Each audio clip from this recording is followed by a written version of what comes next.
This is a new voice for a new Scotland. Ending Life Talk Radio.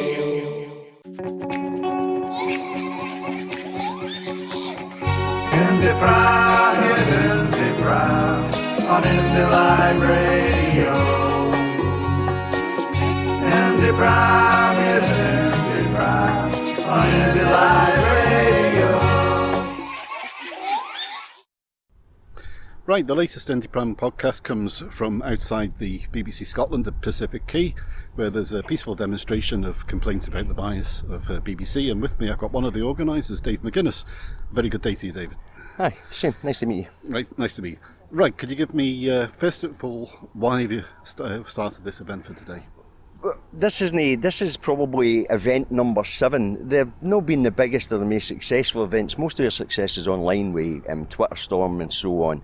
But we get the people here who really care about the bias in the BBC and how absolutely ridiculous it is. I mean, the BBC in Scotland has moved beyond propaganda. It has moved into full-on mushroom farming. And when I say mushroom farming, I mean keeping the people in the dark and feeding them manure. Great examples, the Middle East, South America, the Far East and Africa have disappeared from our news feeds altogether. Even if you go into the BBC World Service right now, what you're actually getting is nothing but Tory. There is absolutely nothing. And of course the BBC Scotland have got an ongoing war with the SNP, and they're using the NHS as a club to batter them with. For example, the pigeon poo story, that was an absolute topper, especially when we got to the bit about the premature children who died, and that was being pinned solely on this infection, which was allegedly, or bacteria which allegedly came from pigeons. But when you read the actual report from the doctors, the overwhelming reason these children died was because they were very, very premature and they couldn't fight any infection.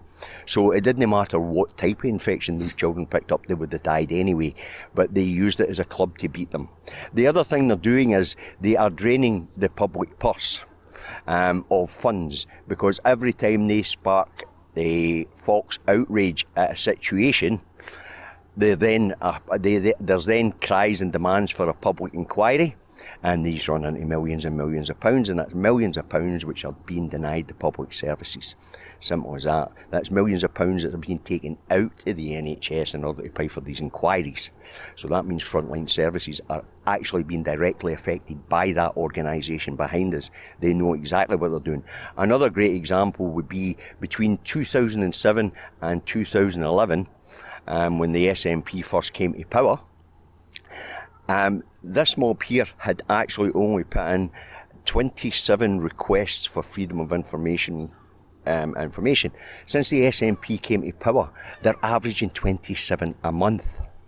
It's an outrage. It is an attack, not just on the Scottish Government or the Scottish Parliament, it's an attack on Scottish public services. I don't watch television. I don't watch television at all, but I'm a truck driver. I spend all day, every day, listening to BBC Radio Scotland. And to quote Professor John Robertson, they must be naked in that studio. There is no way that they're not naked in that studio. I mean, the bias and the lies is absolutely unbelievable. And it's not even hard to fact check these people. There are hundreds of websites out there fact checking these people, and they all come to the same conclusion. The Ferret, Thought Control Scotland, and so far Truth Scotland. There's 3 or 4 of them that are really prominent. Like John Robertson, he's a big in Thought Control Scotland at the moment, and it's not hard to find the truth. It really isn't. And even the likes of the National is now starting a campaign of regularly looking and building up a database of what the BBC is saying that's wrong. Yes, and that is very important. But the problem is, we're not just the Scottish people being denied a voice, because that place there is just Channel in London. And there's no doubt that that place is Channel in London. And there's also no doubt that that place is actually being edited probably by MI5 at this point in time, which is a bold statement to make. But that's exactly, we are in a war. You know, the BBC are at war with the Scottish people. So why aren't we doing this instead of outside the BBC? Why don't we go to Bound Street to the MI5 headquarters in Scotland and do it there? there's no reason why we can't do that. Right. I mean, the reason why we're at the BBC at the moment, it's a focal point. The idea of this organisation that we're trying to put together, this movement we're trying to put together, is we would like to take the information onto the streets. We've all got printers. Yep. £2.50 will get us a ream of 500 sheets of paper. You know, all we have to do is go into a Thought Control Scotland and print off their blogs. Yep. And hand them out to people. People must be made aware. The other thing that these people are very good at, because they don't have big audiences, believe it or not. I mean, if you take Good Morning Scotland, its average audience is maybe only 66, 67,000 people. Mm. But those people are the people that have no access to other forms of media. So they actually take what's being said as fact. And of course they'll sit down and they'll talk with their friends as a fact. 60,000 people, 10 friends ahead. Now all of a sudden you've got 670,000 people who believe the muck that's coming out of here. Yeah. The other thing about this place is that the BBC, the new BBC channel, the BBC Scotland and on the Skybox or whatever it is. Is that the channel that you're talking about that cost less than the set for EastEnders? Yes, the £30 million pounds a year budget. Now that £30 million pounds a year budget, well, it was deliberately set up to fail. If you take their news content at 9 o'clock in the evening, now their news content at 9 o'clock in the evening is going up against all the most popular programmes on the television. They're going up against the X Factor, Big Brother, or whatever it's numerous good dramas. Love Island, and then of course there's the BBC are well known for doing very, very good period dramas. Yeah.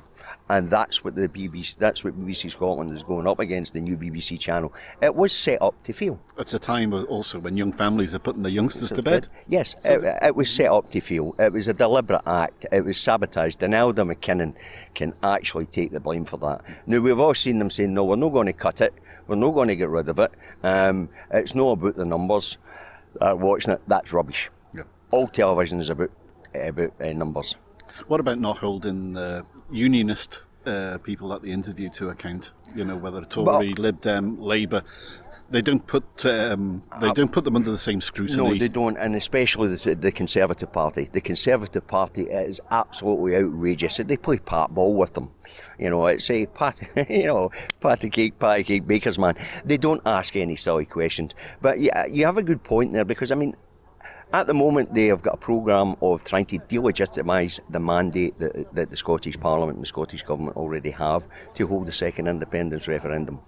And I mean, a great example of that was Joe Swinson actually got away with saying that the mandate doesn't stand because they lost 21 MPs in the 2017 snap general election. And she also, she's my MP, my local MP, and she turned around the other day and she wasn't crossed on it. She basically said that we stood on a independence vote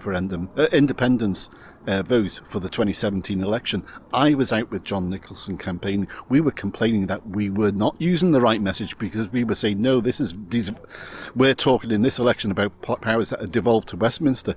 It was everybody else that was talking about independence, or what we don't want a second independence referendum. That's correct. In fact, the Conservative Party ran their whole campaign on no second independence referendum. Correct. And if we take the unionist parties as a whole number, when they got 21 MPs, that's less than the 35 that the SNP held on to.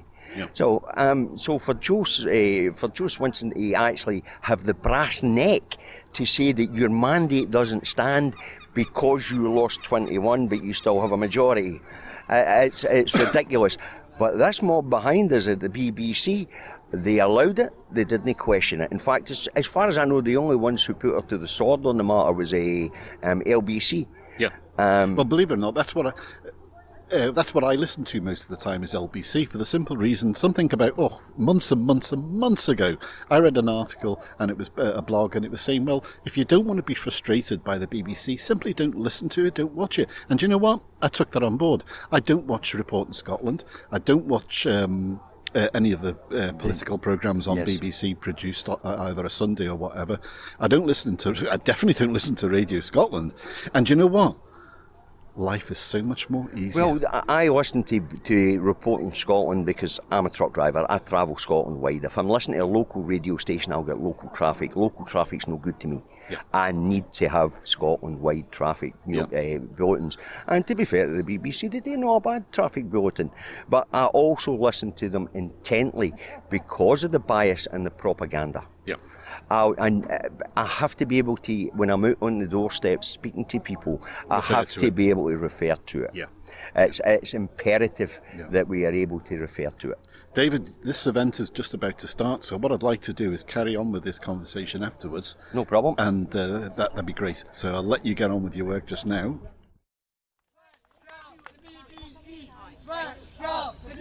Switch off the BBC, folks. It's that simple. Cancel your licence fee. Alright, that's not a bad message. Cancel your TV licence. I don't have a TV licence. Don't watch television. Last time I stood up here and gave a speech, spoke about BBC Radio Scotland, especially Good Morning Scotland, which is an absolute disgrace. Now, people who are up as early as me will understand that between 6 and 7 in the morning, you will actually get some news on BBC Radio Scotland, Good Morning Scotland. Once you get to 7:30 and the people are getting out of their beds to put their children out to school and to climb in their cars to go to work, the news disappears. You get flannel and you get filling. That's what you get. It's an absolute disgrace. At the moment, I've spoken about this before, they have a position of just blanking Scotland's major political party, the SNP. You will get things like we have a statement from the SNP as opposed to having an actual minister come and speak. Or we will get told that there was nobody available. But when we go to our branch meetings and we ask why there was nobody available, we get told, of course, there's always somebody available. There's always somebody available. It might not be the minister for that brief, but there's always a civil servant that could come up and have a word who works on that brief with the minister.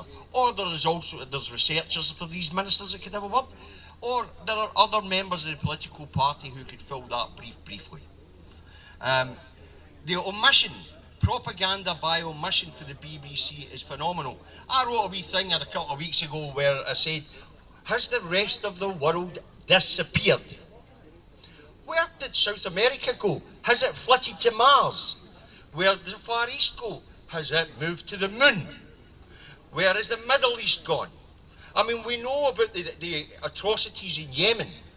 We know about what's going on in the Sudan, but we don't know about it from the BBC. We don't. We don't get any outside news. We are now in a position where the BBC have moved from propaganda to mushroom farming.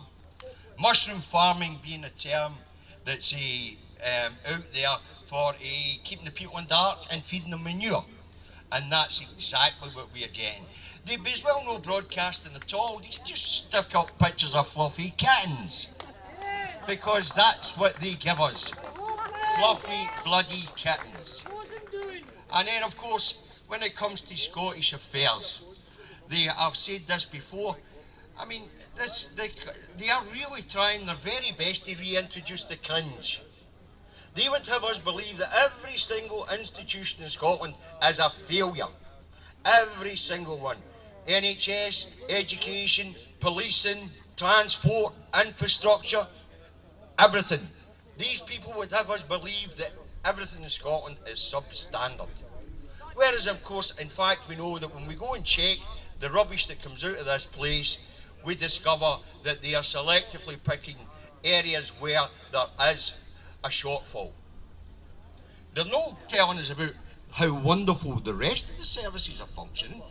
So let's say there's a report out on the NHS. A great example, and I was speaking to this the Independence radio, live radio about this, was the two premature babies who died in the Queen Elizabeth maternity unit. Now this was linked to pigeon poo. Wonderful. Yeah, unless you read the coroner's report. And then you'd realise that it didn't matter what sort of infection these premature babies got. Tragic as it was, they were never going to make it. They were so premature and so weak, they just weren't going to make it. But they took those tragedies and used them as a club to beat the Scottish Government over the head. That is an outrage. Those parents were already in grief. Those parents were already suffering. And these people, they used that as a club to beat the government. It was a disgrace. It was an absolute outrage. Now, Good Morning Scotland is a phenomenal programme. Absolutely wonderful. I mean, the temptation I'll have to put my boot through my tuck windscreen and through my radio every day, and I listen to it every day, is absolutely phenomenal. It really is. Now, the BBC, Auntie, not just is she wearing jackboots, she's actually carrying a club. She's carrying a club. It's not just jackboots, it's not just the nasty letters that are being sent to people, the nasty letters that say, we will prosecute you if you don't buy a TV licence. Hey BBC, I don't have a TV, what do I want a licence for? I don't need your bloody letters. I've told you I don't have a TV. So why are you sending me these bloody letters? And they're always sent to me. You know, I get letters in monthly telling me I am going to be criminalised because I don't have a TV licence. Don't want a TV licence. I would advise everybody to get rid of their TV licences. I would advise absolutely everybody to cancel their TV licences. The best way to deal with these people is to ignore them. The best way to deal with these people is to withdraw their funding. The best way to deal with these people is to challenge them. We don't have many tools for challenging them. We have, what's this, about 50, 60 people here. We have withdrawn the television licence. We have turning it off. The most effective tool we have is turning it off. Now, one of our earlier speakers spoke about Donalda. Wonderful Donalda. She was coming to Scotland to sort it out. She was coming to sort the mess out. And of course, the Scottish people were demanding a Scottish 6. So what did she do? She set up a television channel and gave us a Scottish 9. The channel was set up to fail. As the gentleman for Independence Radios, Live Radios pointed out, the budget for the set of EastEnders was bigger than the budget for that television channel. £30 million. And then of course they put the current affairs and news programmes on at a time when it was up against every mainstream big time programme. Whether it be the BBC's own costume dramas, which they do wonderfully well, or whether it's, I don't watch television, so what is it, Big Brother, Love Island, what else? EastEnders, Coronation Street, Emmerdale. So they're up against these programmes that have been established for 30 or 40 years. Are the big programmes like, the big popular programmes, what's the name for it? Reality television, is that the name for it? I don't think there's much reality in it. There's reality television. So, I mean, that organisation there have deliberately set about to demonise the Scottish Government and undermine the confidence of the Scottish people in their own institutions and in their own abilities to run their own affairs. So even though we know we have got a better education system than anywhere else in these islands, even though we have a better NHS than anywhere else in these islands, we have less crime than anywhere else in these islands, because we have a better police force than anywhere else in these islands. Right across all of our institutions, we have better performing institutions than anywhere else on these islands. But this lot back there will have us believe that Scotland is crumbling and that the people are absolutely rubbish at running our own affairs. It's imperative that they make us believe that we can't run our own affairs. The reason for that is because if we believe we can run our own affairs, then independence is inevitable. What they don't realise is it's inevitable anyway. And these people are making it easy. They are making it very easy. I mean, if you take, I listen to BBC Radio Scotland every morning. The listening figures are only about 60,000 a day per programme. They are not reaching that many people through the radio station. Through their television station, I believe they reach right across our nation. I don't watch their news, so I can't really comment on the TV news. I can only comment on GMS. But as I say, that institution there is our number one enemy. Yes. They are enemy of the people of Scotland.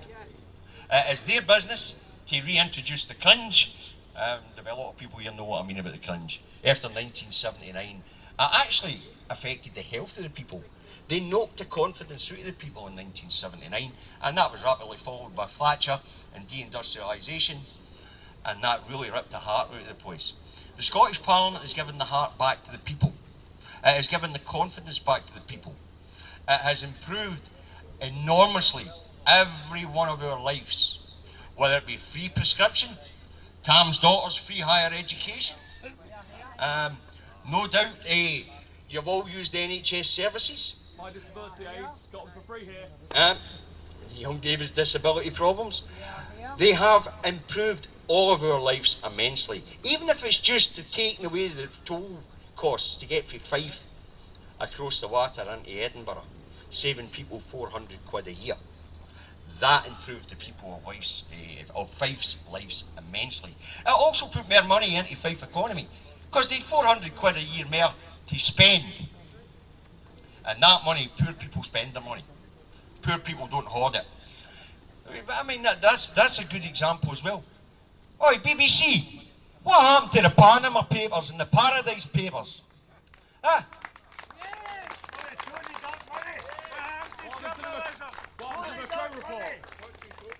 You know, where is your documentary on the Queen squirreling millions and billions of pounds away in tax havens? Where is your documentary on Osborne's family? Where is your documentary Cameron's family? Where is your documentary on all these people who have been squirreling away the money that should be paid in taxes here in the UK? These people are actually in charge of the UK, and they don't pay their taxes here. Where is your documentary on that, BBC? Where is the public interest in that? There is a public interest in that, so, you know, it would be good. Like Gwen says, we need you to either step up to the plate or get out the road. Our preference is that you get out the road.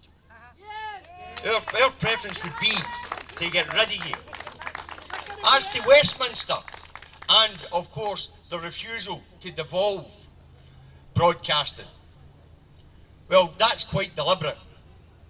If you can keep the people in the dark by denying them the ability to speak to themselves, then you can deny the people any advancement whatsoever, whether it be independence or anything. If you stop the conversation amongst ourselves, if we don't have the ability to speak to ourselves and have a conversation with ourselves, then you have basically handcuffed the nation. And that's why they won't devolve broadcasting. Now, any type of broadcasting licence in Scotland comes from Westminster. A good example was prior to the 2014 referendum, almost every radio station in Scotland was threatened. Toe the line, will take your licence. They all get sold to English companies. There isn't a broadcaster left here, an independent. Radio Clyde, it's owned by an English company. Real Radio, what's it called now? Heart FM or something like that. Before that it was Scott FM. All threatened. All threatened. Toe the line, lose your licence. So they sold out. They sold themselves to Birmingham-based and London-based companies. It was untenable for them to carry on. This is the sort of thing that goes on in the background that we don't see. That's just the way that these people organise, and that's the way that they have control. These people set the agenda. They set the agenda for us all. Whether we notice it or no, whether it's conscious or unconscious. A great example is how they like to conflate the nation and the country with the UK and Scotland. A deliberate ploy to confuse people. In fact, it's been going on for so long that even our own politicians fall for it. We'll hear people like Nicola Sturgeon referring to the UK as a country. The UK is not a country. It's a union. It's never been a country. You know, and we have to call the people out on this, because that sort of soft propaganda works. It really works. So that building, that institution is our enemy. That is our number one enemy. There's nobody in there, Bill. It's Sunday. They are public enemy number one for all sorts of reasons. For a start, they obviously set the agenda. They decide what's the main headlines, what's the topic of discussion for the day. Another cracker. Anybody ever listen to Call K in the morning? Conservative K? Anybody? Everything that's going on at the moment, Brexit, what's going on in the Middle East, the Far East, South America, what did he say? And what's the normal topic for this discussion? When there's something big comes on, it'll be breastfeeding. You know, if there's something massive happening in the Brexit debate, instead of the TV, the debate hour in the morning being turned over to that political agenda of the day, we will get cars versus cyclists. Ingrown toenails. Aye, that wouldn't surprise me. But the other thing, before I finish up, what I will say is, they are quite cyclical. They are very cyclical. It'll go from the NHS bad, SNP NHS bad, then it'll go police, SNP bad, education, SNP bad, and it's cyclical. You'll get a couple of months of each. And then when things are really bad, they'll get the figures for England and portray them as being the Scottish figures. They are wonderful. They are really the top. As I say, they went beyond propaganda now. They have went beyond peddling tripe now. They've just went full on mushroom farming. Right, that's all I've got to say. Next up is Govan's own Sci TV Tam. Alright folks, alright the BBC, I'm no paying your licence fee. Situation being, there's a lot that goes on inside your reorganisation that I don't agree with. First and foremost, I want to talk about a wee hidden poll for Ipso Murray, hidden for the people of Scotland, compiled by a Tory government, brushed out the airwaves by the BBC. Second point I want to make is Jimmy Savile, guys like that. I'm sorry, I'm no paying for people like that. I was a single parent bringing up my lassie on my own, do you know what I mean? And lo and behold, there is that issue where my kid enjoys the TV. She used to watch guys like Jimmy Savile. Lo and behold, we find out what's going on there. So I'm sorry to say, because of that sole reason, I refuse point blank to pay anything towards buildings like that. I will stress as well there is the issue that what goes on in our news, Scotland's bad, Scotland's crap, our services are mince. When you really look into reality though and you use these services, you will see these are the best services in the world. My daughter's just managed to achieve herself a higher education. She's went through Stirling University. She's managed to get herself a BA in digital media. There is also the issue that she's went on to a master's degree. She wouldn't have got that if we'd have been in England of all stress. This doesn't come. Well done, Tom. There's also the issue as well that I've suffered heart conditions, stress, anxiety, depression. And I've really got to stress that our NHS services bring me out the other side of that. Shining brightly, might I add. I receive my medication from my doctor, know what I mean, for my heart conditions. It doesn't cost me a penny. I've got to thank my Scottish Government for that. And I've really got to stress all the stuff that we hear at the BBC regarding what's going on here in our country. Now, please mind, I've not even spoke about Brexit yet. I've not spoke about how our assets have been washed out the country by some Tory and oil tankers. We've not spoken about Iran, know what I mean, and what's going on there. And needless to say, we've all got our own wee chosen views about what's going on there. My issue being, follow the money. Remember that, Davy. Follow the money. How about you, brah folks? Hi guys. Right, my name's Chantel Addison and I'm mixed race. I'm half Scottish and half African. And I tell you what, I'm here to represent Africans for independent Scotland. Yeah. I think it's absolutely shocking the racism that we've actually received from down south, especially against all you guys as well. Do you know what I mean? All we want is to be freed from Westminster. And I don't think we should generally hate on unionists as well, because I'll tell you what, they're our people as well. We should love them, we should show them love. Show them that we are all one, we should be all under one banner. All we want is freedom for Westminster. That's it.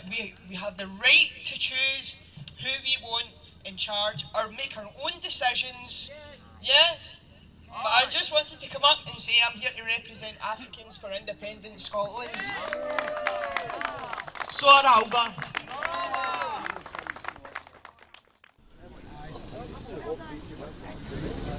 Just made it up that step. I'll get my breath again, right? Look, we're in front of the BBC. I think I'll change what I was talking about just for a moment. I think where we're congregating at these demos is wrong. I think in actual fact the next one we should do at the Buchanan Street steps. Do you agree? Yes. And on a busy Saturday afternoon. Do you agree? Yes. Right, okay. Now I'll talk to you about what I was going to talk to you about. Right? BBC, what's propaganda? What's the idea of propaganda? It's where you take, basically what is a modicum of the truth and you try to make it other than it actually is. You try to spin a story to be other than it actually is. Propaganda comes in many forms. Propaganda can be an outright slogan, or it can actually be where BBC Scotland decide not to air a particular slot showing something good about Scotland and instead put something that says something bad about Scotland. I hope you all understand that the propaganda has got many, many different layers and that the normal person in the street won't recognise that. Unless you've spent your time looking at what the BBC are doing, you won't realise that. And therefore, it falls to you to tell the people round about you what propaganda actually is. There's the Professor Robertson from the West of Scotland University has done hours and hours, in actual fact now years of work in terms of BBC bias and propaganda. And what he's done is very relevant because we've got someone who has specialised on that subject. And what you should do is, he now has a blog, and go look up Professor Robertson, look up his blog and see what he's saying about it now.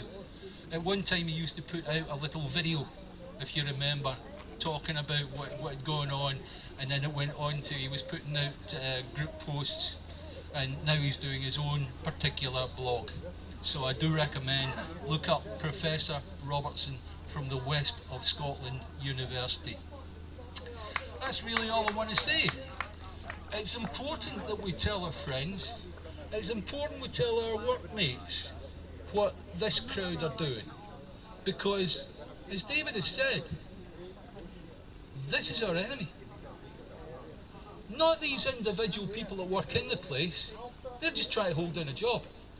It's the people that's in charge of the news and current affairs for the BBC that are being told what goes in and what goes out to create a particular narrative that is against the people of Scotland and therefore against our rightful independence. Okay. It's Dave Milligan. Thank you very much. And next up to speak will be Eve Gerber from Germans for Scottish Independence. Herzlich willkommen.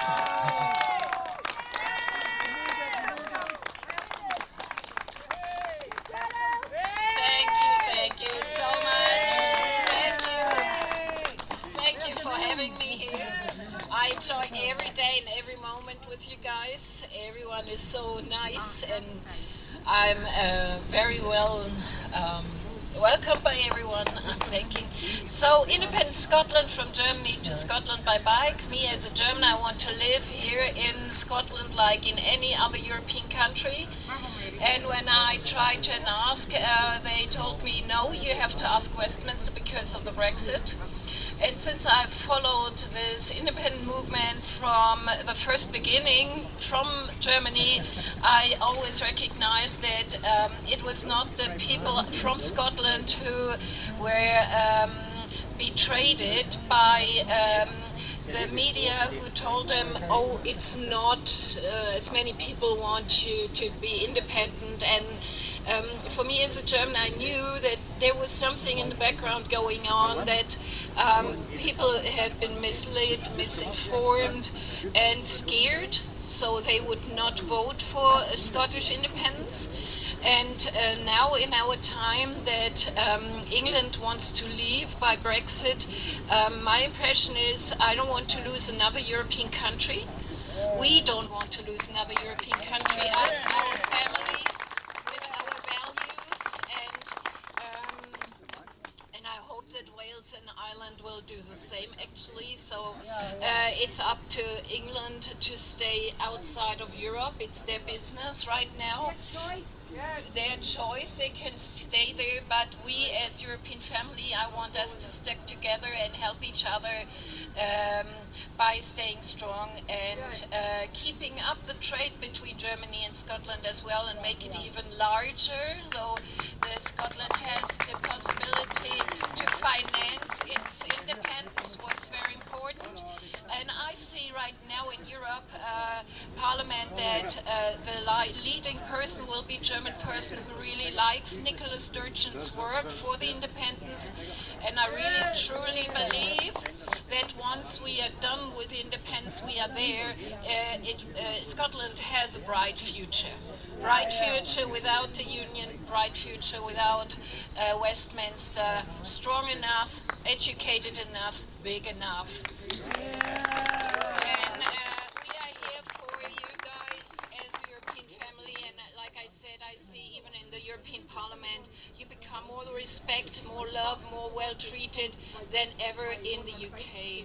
So thank you, and that's my mission, that's my vision, and yes, have a nice day.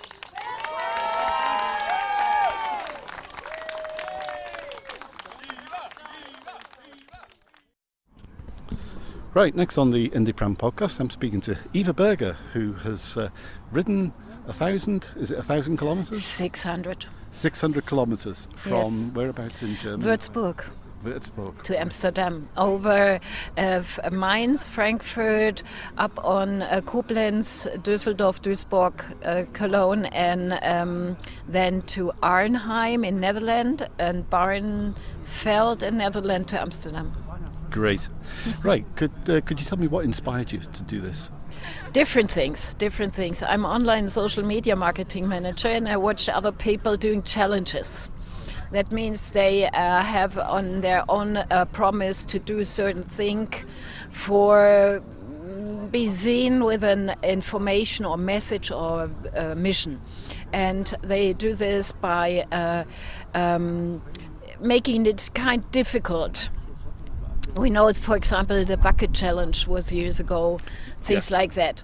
Anyway, and I like to ride bike. Right. And I don't like that I'm not supposed to live in Scotland like I'm used to it as European German. Yep. So this all came together, and me being informed by being interested in politics, all this came together, and I said, well, I'm going to go as a challenge from Germany to Scotland by bike to be seen in the internet, on the social media, and to let the people know, and especially Europeans know, all about why Scottish people want to become independent from Westminster. Right. Were you inspired at all by the 500-mile walkers? No, I didn't even know about them, actually. It was quite interesting when somebody told me about it. Yeah, because they've done that twice. Once around Scotland and once down to Westminster. So it was very popular, and again it hit the news, and because it was something different, you've done something different. Yes. It's caught the attention because it's given more publicity. In particular, it's been more informative because you're from Germany. And you're bringing a European reflection to the independence movement in Scotland. What inspired you regarding the independence movement initially? Well, I wanted Europe to show a sign as well that we want Scotland to stay in the EU. Scotland has shown now 2014, 2016 that they are prepared to stay in the EU without England, without Westminster. And Europe hasn't really done a single sign. They always felt to me like they don't know how to get along with the situation. like they are confused or scared or something like that. And I want this people from Scotland to show that Europe is prepared to take Scotland for granted by itself. Because for the 2014 referendum, there was quite a few negative stories came from the EU itself in relation to they would only speak to Westminster because they didn't look upon Scotland obviously as we do as a nation, but as part of the UK. They were thinking more extended of part of England.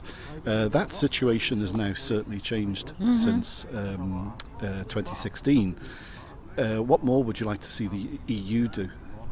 Well, I want more that they recognize how what really is great, I must admit, is the Brexit. It's a present by heaven, because the EU is so fed up with England because of it that I think that Scotland has a huge more of a chance to become independent because of the Brexit than without it. Even that it's a horrifying scenario to stay with the UK in Brexit. But now the EU is very upset with England because they don't want to pay money back, they don't want to keep their promises, they don't want to leave. We still have to wait till October for them to leave. And what's worse, they are not even prepared to leave on October at all. They have done nothing but to discuss between 10 different Tory leaders who is the worst clown of all. So the EU can finally say, well, they are not even able to leave us, even if they want to. So that causes within the EU, not just in Germany, but other countries as well, that they will have more sympathy with the independence of Scotland than with England. How better informed now would you feel people in Europe are in relation to 2013, 2014, in relation to being part of Europe and the difference between Scotland and England? It is difficult because, at least in Germany, many people don't trust the EU because of believing that it's too huge of an organization to take care of the German interest. Reform is slow. Right. But I believe as a European that we have no other chance than to become better and to make changes so people feel more recognized and more heard.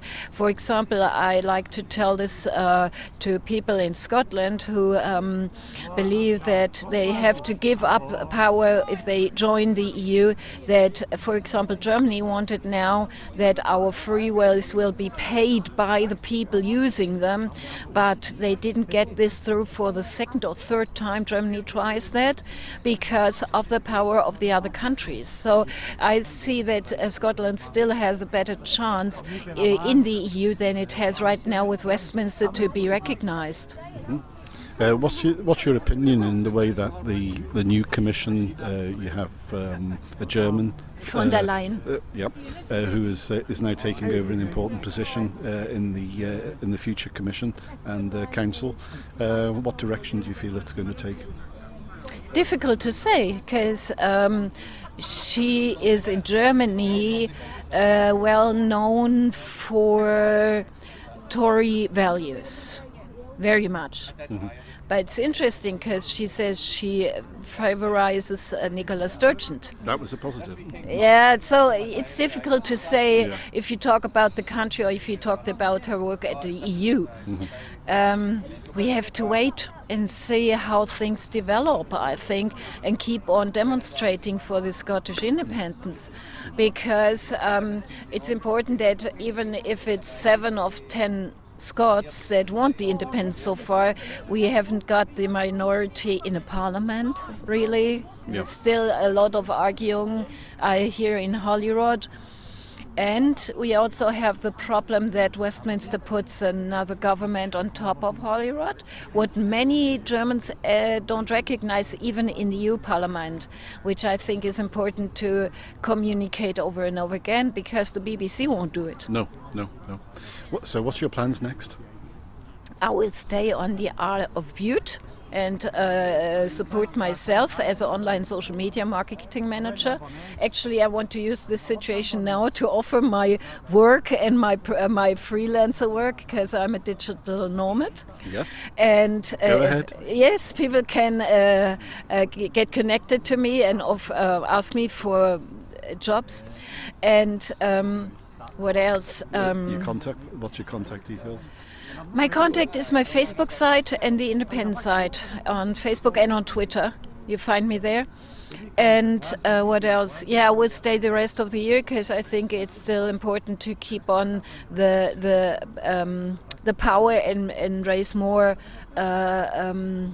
recognition for Europe as well. Yes. Super. Right, Eva, it's been a pleasure meeting you. Thank you very much indeed for your story. I'm honoured. And Thank well you. done with your cycle ride. And you didn't have any mishaps on your journey? Oh, well, I did a couple, like with my bag and things like that, but I'm fine now. I'm very fine. Everyone is nice and takes care of me. I'm happy. You lost your bag? And Yes, and hurt myself and messed up my bike. But, well, that's what happens when you go 600 kilometers. Yeah. Even if a professional would go this way. Yeah. You know, I didn't have a flat tire and nothing, so I'm well off. It's a bit like our journey to independence. No journey is without mishap. Right. Eva, thank you. I thank you too. Indie Prime, yes, Indie Prime, on Indie Live Radio. Indie Prime, yes, Indie Prime, on Indie Live Radio.